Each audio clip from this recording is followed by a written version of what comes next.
ஆன்மீக அன்பர்கள் அனைவருக்கும் வணக்கம். உங்களெல்லாம் இந்த ஆன்மீக சேனல் மூலியமாக சந்திக்கிறதால நாங்கள் ரொம்பவும் சந்தோஷப்படுறோம். நாங்கள் போடுற வீடியோலாம் உங்களுக்கு பிடிச்சிருந்ததுன்னா நீங்கள் லைக் பண்ணுங்கள், ஷேர் பண்ணுங்கள். குளத்தூர் பாபா டெம்பிள் சேனலுக்கு நீங்கள் சப்ஸ்கிரைப் பண்ணுங்கள். நீங்கள்லாம் என்னோட வரும்பொழுது இன்னும் நிறைய விஷயங்களை சொல்கிறேன். நான் இன்றைக்கி திருவம்பாவை பாடல் 16 பாடி அதற்கான விளக்கங்களை கொடுக்க வந்திருக்கேன். இப்போது வீடியோக்குள்ளே வாங்க. மாணிக்க வாசக பெருமாள் பாடிய திருவம்பாவை பாடல் 16 இப்போது பார்க்கலாம். முன்னி கடலை சுருக்கி எழுந்துடையாள், என்ன திகழ்ந்தெம்மை ஆளுடையாள், இட்டிடையின் மின்னி பொலிந்தெம்மை பிராட்டி திருவடி மேல், பொன்னம் சிலம்பிர் சிலம்பிர் சில திருப்புருவம், என்ன சிலை குழுவி நந்தன்மை ஆளுடையாள், தண்ணீர் பிரிவிழா எங்கோமான அன்பர்க்கு, முன்னி அவள் நமக்கு முன்சுரக்கும் இன்னருளே, என்ன பொழியாய் மழியேலோ ரெம்பாவாய் அப்படின்றது பாட்டு. இப்போ இந்த பாட்டுக்கான விளக்கம் சொல்லும்போது இயற்கையும் இறைவையையும் இங்கே ஒன்றுபடுத்தி கூறுகின்றார் மாணிக்க வாசக பெருமான். கடல் நீர் இருக்கு, அந்த நீரெல்லாம் என்ன பண்ணுது, ஆவியாகி மேலே போகுது. மேலே போன உடனே அது குளிர்ந்து மேகமாக மாறி கருமேகமாக மாறி மறுபடியும் மழையாக பொழிந்து இந்த நிலத்தை அடைகிறது. அப்போ இங்கே செடி கொடி தாவரங்கள் நம்மெல்லாம் உயிர் வாழ்கின்ற அனைத்துமே உயிர் வாழ்வதற்கு அந்த நீர் தான் வேணும். அதுதான் சொல்றார், முன்னி கடலை சுருக்கி எழுந்துடையாள். கடலெல்லாம் சுருக்கி எழுந்து மேலே போகுது, மறுபடியும் கீழே வருது அதே தண்ணி அப்படின்ற மாதிரி. அந்த மாதிரி இறைவன் சிவபெருமான் என்ன பண்றாருன்னா, இந்த உலக உயிர்கள் எல்லாரையுமே அவரால் படைக்கப்பட்டது தான். அவங்கள மறுபடியும் அந்த இறைவனை என்ன பண்றார், ரட்சிக்கின்றார் அப்படின்னு சொல்லி இறைவனை மழைக்கு கருணைக்கு ஒப்பாக கூறி மறுபடியும் இறைவையையும் அங்கே சேர்க்கின்ற இயற்கையும் ஒன்றாக காட்டுகின்றார். இப்ப மேகம் மழை பெய்ய போகுதுன்னு சொன்னா என்ன ஆகும், முதல்ல மின்னல் வரும், மேகம் கருத்துரும், மின்னல் வரும், இடி இடிக்கும் இல்லையா. இதையெல்லாம் சொல்றாரு. எப்படி சொல்றாருன்னா, மேகம் பார்வதி தேவியுடைய கருத்த நிறத்திற்கு ஒப்பானது. பார்வதி தேவி கருப்பான்னு கேட்டா திருமால் கருப்பு, திருமாலுடைய தகச்சி பார்வதி, அதனால அந்த அம்மாவும் கலர் கம்மி தான். அதனால அந்த பார்வதி தேவியின் நிறத்திற்கு ஒப்பாக மேகமானது கருத்து வருகிறது. அந்த அம்மாவோட இடை எப்படி இருக்குன்னா சின்ன மெல்லிய இடை. அது போல மின்னல் என்ன பண்ணுது, மெல்லியதாக இங்கே வந்து கொண்டிருக்கிறது. அந்த அம்மாவுடைய கால் சிலம்புகள் தட்டினா எப்படி இருக்கும்னா, சிலம்பு சதங்கையெல்லாம் அந்த இடி இடிப்பது போல இருக்கிறது. அது இடி இடிப்பது போல கால் சலங்கைகள் அங்கே ஒலிக்கின்றது என்று கூறுகிறார்.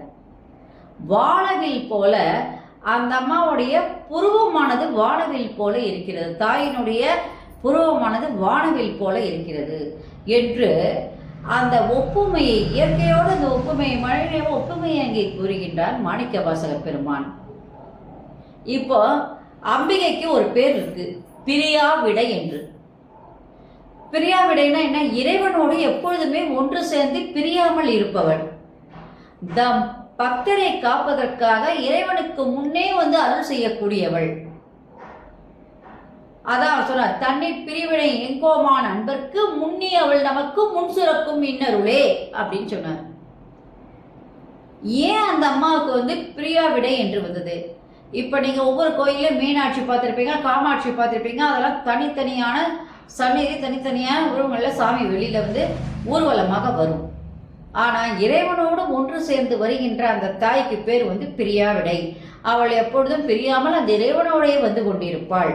ஆனால் பக்தர்களுக்கு ஏதாவது ஒரு துயரம் என்றால் உடனடியாக இறைவனையோட முன்னாடி சென்று என்ன பண்ணுவாங்க, அந்த அம்மா அவங்களை காப்பாற்றுவாங்களாம். அப்படிப்பட்டவள் அந்த இறைவி, அவளுடைய தன்மை அப்படிப்பட்டது அப்படின்னு சொல்றாரு. இதுக்கு நம்ம ஒன்று சொல்லலாம். கண்ணப்ப நாயனார் இருக்கார், அவர் ஒரு கண்ணை தோண்டி என்ன பண்ணார், இறைவனுடைய அந்த லிங்கத்துல கண்ணில் ஒரு கண்ணில் ரத்தம் வருது அப்படின்னு சொன்னோடனே இவர் ஒரு கண்ணை எடுத்து என்ன பண்ணாரு, அதில் பதிச்சுட்டாரு. இன்னொரு கண்ணை எடுத்து அதில் பதிக்கிறதுக்காக என்ன பண்ணுறாரு, இதில் கை காலை கொண்டு இதில் பெருவிரலை கொண்டு அந்த காலில் கண்ணில் வச்சுக்கிட்டு இன்னொரு கண்ணை தோண்ட போகிறாரு. அப்போ இந்த இறைவியாகவள், பிரியாவிடையான அந்த இறைவியானவள் இறைவன் வருவதற்கு முன்னே, சிவபெருமான் வருவதற்கு முன்னே இவள் என்ன பண்றாள், அந்த கண்ணப்பர் நாயனருடைய கையை பிடிக்கின்றாள். வேண்டாம், கண்ணை தோண்டாத அப்படின்னு கையை பிடிக்கிறாளாம். அப்பொழுதுதான் சிவனே வராராம்.